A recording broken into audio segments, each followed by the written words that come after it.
Hi అండి, బాగున్నారా? ఎలా ఉన్నారు? ప్రశ్న కట్టోస్ కిచెన్కి స్వాగతం అండి. ఈరోజు బ్రేక్ఫాస్ట్గా నేను ఒకటి చేస్తున్నాను. అది ఎప్పుడైనా చేసుకోవచ్చు అండి. నేనైతే బ్రేక్ఫాస్ట్ కోసం చేస్తున్నాను. మార్నింగే తింటారు కదా బ్రేక్ఫాస్ట్. ఇప్పుడు నేనేం తీసుకున్నానంటే ఇది రవ్వ అండి, ఉప్మా రవ్వ అంటారు కదా, సన్నగా ఉంది, మరి లావు లేదు, ఉప్మా రవ్వ అనమాట, బొంబాయి రవ్వ అంటారు కదా అది. ఇప్పుడు ఒక కప్పు తీసుకున్నాను నేను. ఒక కప్పు తోటి తీసుకొని దీంట్లో ఇది తడిసేంత వరకు నీళ్ళు పోయండి. బాగా ఎక్కువ పోసుకోవద్దు, కొన్ని తడిసేంత వరకు పోసేయండి. కొంచెం నానబెట్టాలన్నమాట దీన్ని. ఒక 10 minutes అట్లా నానబెడితే సరిపోతుందండి. ఇలా ఉంటే చాలండి. ఇంకా రవ్వని వేద్దాము అంతే. ఇది మునిగేంత అయితే పోయకండి, మళ్ళీ లూజ్ అయిపోతుంది మనకి.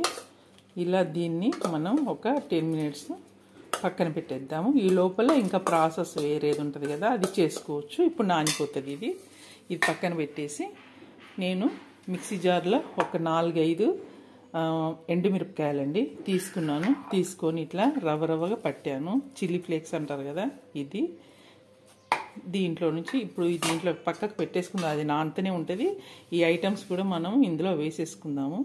ఇది వేసుకుంటే మనం చేసుకునే దానికి మంచి ఇట్లా అది అక్కడక్కడ రెడ్గా భలే కనపడుతుంటుంది. దీనివల్ల మనకు కారం కూడా వస్తుంది కదా, సరిపోతుందండి. 1 టీ స్పూన్ వేసాను, ఇది మిగిలింది వేరే దాంట్లో వేసుకుంటాను.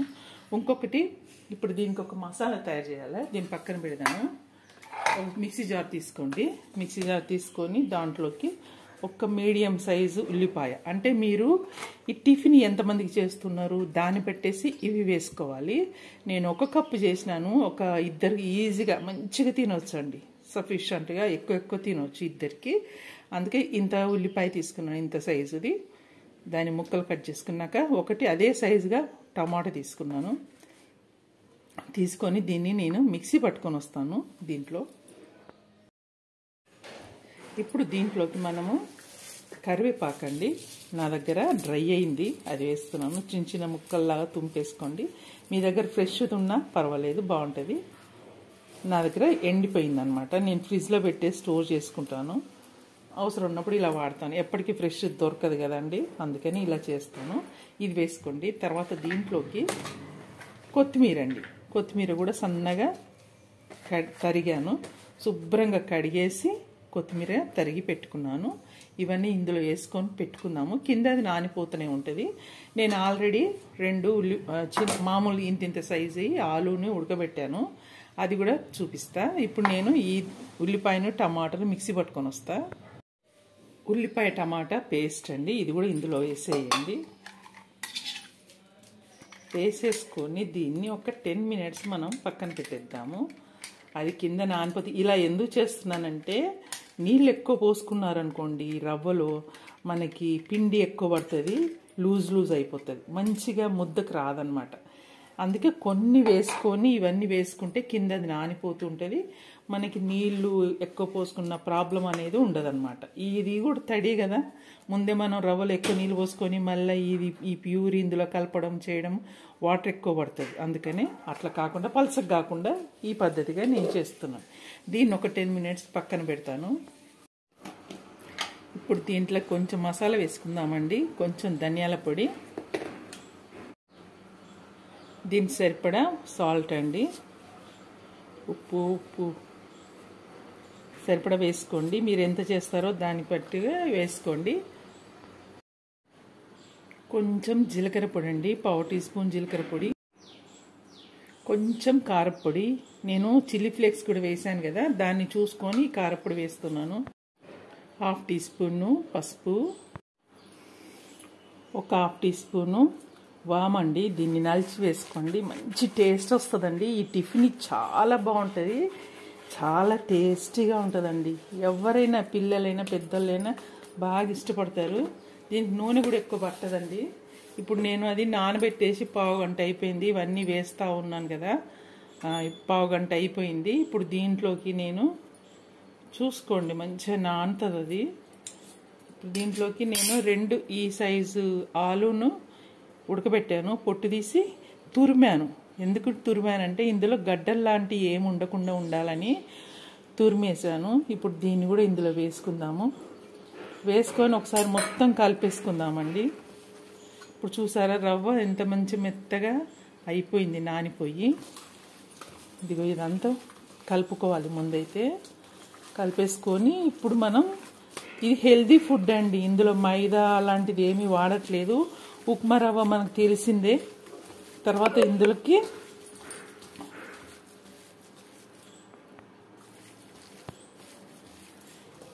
నేను ఏం చేస్తానంటే గోధుమ పిండి వేస్తాను. గోధుమ పిండి కూడా మనం చపాతీలు అవన్నీ చేసుకుంటాను, ఆరోగ్యానికి మంచిదే కదా. ఇక చూసారండి, మనకి చిల్లీ ఫ్లేక్స్ అక్కడక్కడ కనపడుతున్నాయి కదా, భలే అందంగా ఉంటాయి, గ్రీన్ కలర్గా. ఇది కొత్తిమీర కూడా కనపడుతుంది. ఇప్పుడు దీంట్లో నేను ఏ గ్లాస్ తోటి అయితే నేను రవ్వ పోసుకున్నానో అదే కప్పుతోటి నేను దీంట్లో గోధుమ పిండి వేస్తా. చూడండి, ఈ కప్పుతోటి నేను రవ్వ వేసాను కాబట్టి ఇదే కప్పుతోటి నేను గోధుమ పిండి వేస్తున్నాను. ఈ కప్ అండి. మీరు ఏ గ్లాస్ అయినా గిన్నె అయినా ఏదైనా తీసుకోండి. ఇప్పుడు దీన్ని మంచిగా మనం కలిపేసుకుందాము. మంచిగా మనం పూరి పిండిలాగా కలవాలి. ఇప్పుడు చూసారా, నీళ్ళు మనం ఆ రవ్వలో ఎక్కువ పోసుకోలేదు కాబట్టి దీనికి సెట్ అయిపోతుంది. లేదంటే ఎక్కువ అయిపోతుంది అన్నమాట. పిండి కూడా ఎక్కువ వేయాల్సి వస్తుంది, అప్పుడు కొంచెం టేస్ట్ డిఫరెంట్ అవుతుంది. ఇప్పుడు సమానంగా వేసుకుంటే సరిగ్గా సరిపోతుందండి.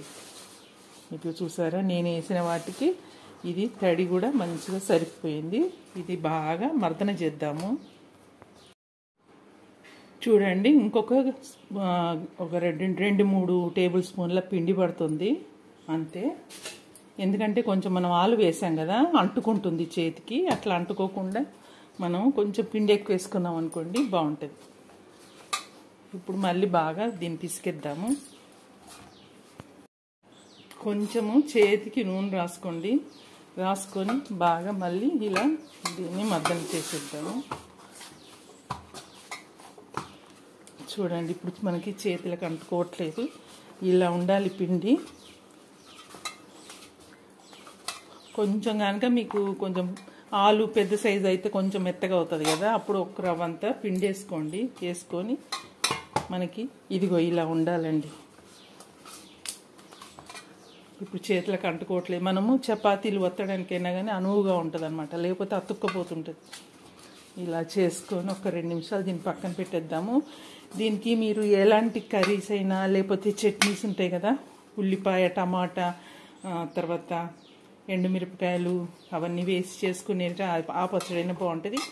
లేకపోతే ఇడ్లీ పచ్చడైనా, అల్లం పచ్చడైనా ఏదైనా బాగుంటుందండి. దీనికి ఖాళీ ఇలా తిన్నా కానీ బాగుంటుంది. ఇప్పుడు దీన్ని ఒక 2 నిమిషాలు పక్కన పెట్టేసి మనం స్టవ్ మీద వేయించుకోవడానికి నూనె వేడి చేద్దామండి. చూడండి, ఇప్పుడు ఇంత ముద్ద తీసుకోండి. తీసుకొని ఇప్పుడు మనం చపాతీలాగా ఒత్తుకోవాలి. నేను స్టవ్ మీద నూనె పెట్టానండి. ఎక్కడ కూడా క్రాక్స్ రావట్లేదు. చూడండి, నున్నగా ఉంది. బాగా పిసికాను కాబట్టి ఇలా ఉంది. దీనికి కొంచెం మనం గోధుమ పిండి వేసుకోవాలి అంటుకోకుండా ఉండడానికి. ఇలా చేసుకొని ఇప్పుడు ఈ ప్లేట్కి కూడా మనకి అంటుకోదండి. ఇది వెజిటబుల్ కట్టర్ అండి. ఇది వెజిటబుల్ కట్ చేసుకునే షీటు. నేను ఉల్టా వేసి దాన్ని ఇలా కూడా వాడతానన్నమాట. ఇప్పుడు మనం దీన్ని చపాతీలాగా ఒత్తుకోవాలి. మనము పూరి ఏ సైజు ఉంటుందండి అలా అయినా చేసుకోవచ్చు, లేకపోతే మనకి ఇష్టం ఉన్న షేపులు అయినా కానీ మనం చేసుకోవచ్చు. ఇది నూనె కూడా ఎక్కువ పట్టదండి. మంచిగా కరకరలాడతాయి, క్రిస్పీగా బాగుంటాయి, టేస్టీగా ఉంటాయి, క్రిస్పీగా ఉంటాయి. మీకు ఎంతసేపు పెట్టినా కానీ అవి అలాగే క్రిస్పీగా ఉంటాయి అన్నమాట, మెత్తబడవు. వేడివేడిగా తింటే అయితే చాలా బాగుంటుంది. మందంగా ఉండొద్దండి. మందంగా ఉంటే మనకి అవి మెత్తగా వస్తాయి అన్నమాట. కొంచెం పలచగా ఉండాలి. మీకు చూపిస్తాను ఎలా చేయాలో. అన్నీ ఒకే సైజు రావాలి అనుకుంటే ఇలా పెద్ద చపాతీ చేసుకొని మీరు ఏదైనా గిన్నె కానీ గ్లాస్ కానీ తీసుకొని ఎడ్జెస్ బాగా షార్ప్ ఉన్న దాంతో మనం కట్ చేసుకోవచ్చు. ఇదిగోండి, ఇంత సాలు మందము.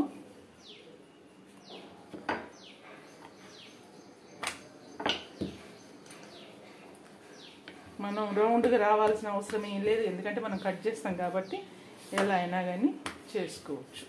చూసారా కలర్ఫుల్గా లేదండి, బాగుంది కదా, అన్ని రెడ్ గ్రీన్.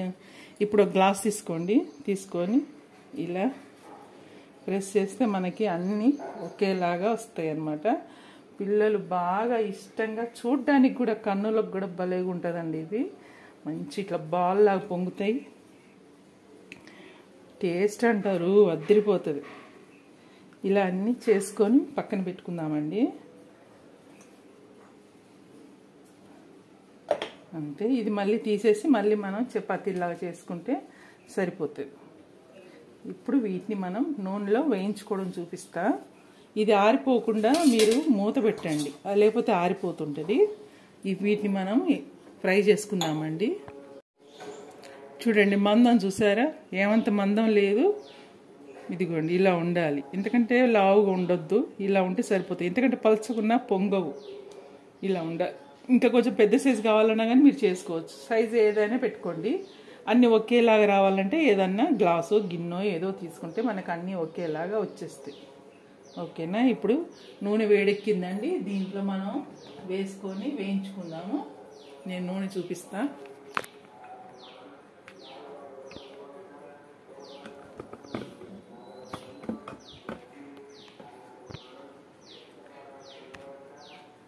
బాగా వేడెక్కిందండి, పొగ వస్తుంది కదా, కొద్దిసేపు బంద్ చేస్తా నేను. స్టవ్ మీడియంగా పెట్టుకోండి. ఇప్పుడు ఒక్కొక్కటిగా వేసుకోండి, ఒకటి పొంగిన తర్వాత ఇంకోటి వేసుకోవచ్చు. పొంగుతున్నాయి.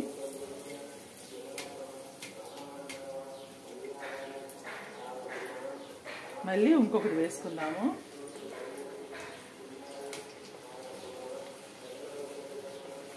ఇలా అన్నీ మనం వేయించుకోవాలి, మంచి కలర్ వచ్చే వరకు వేయించుకుంటే సరిపోతాయి. ఇలా అంటుంటే అండి మనకి పొంగుతాయి అన్నమాట. ఇది నేను తీసేస్తా. స్టవ్ మీడియంగా పెట్టుకోండి, మరీ ఎక్కువ మంట పెడితే లోపల కాలవు, మనకు క్రిస్పీగా కూడా రావన్నమాట. తొందరగా ఎర్రగా అయిపోయినాయని తీసేస్తాం కదా, అప్పుడు అవి ఇంకొకటి వేస్తా. ఈ కలర్ రావాలండి.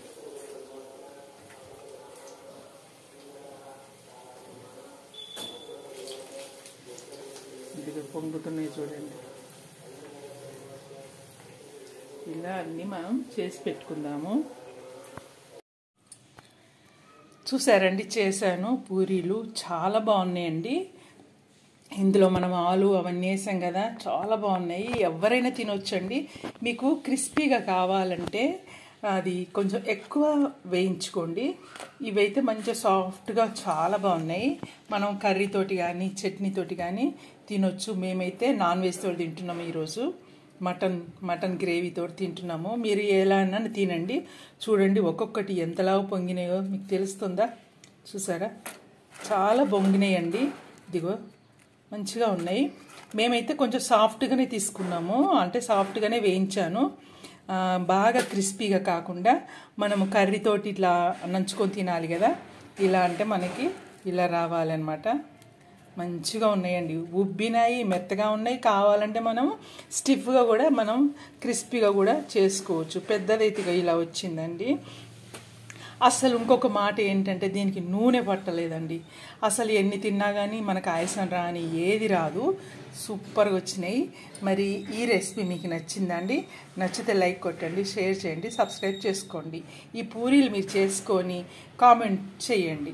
ఓకేనా, మీకు ఎలా వచ్చింది ఏంటి అనేది నాకు కామెంట్ బాక్స్లో పెట్టండి. ఓకే అండి, మరి ఇంకో వంటలో కలిసేంత వరకు బాయ్. సబ్స్క్రైబ్ చేసుకోండి, షేర్ చేయండి. ఓకే అండి, లైక్ కొట్టండి ప్లీజ్.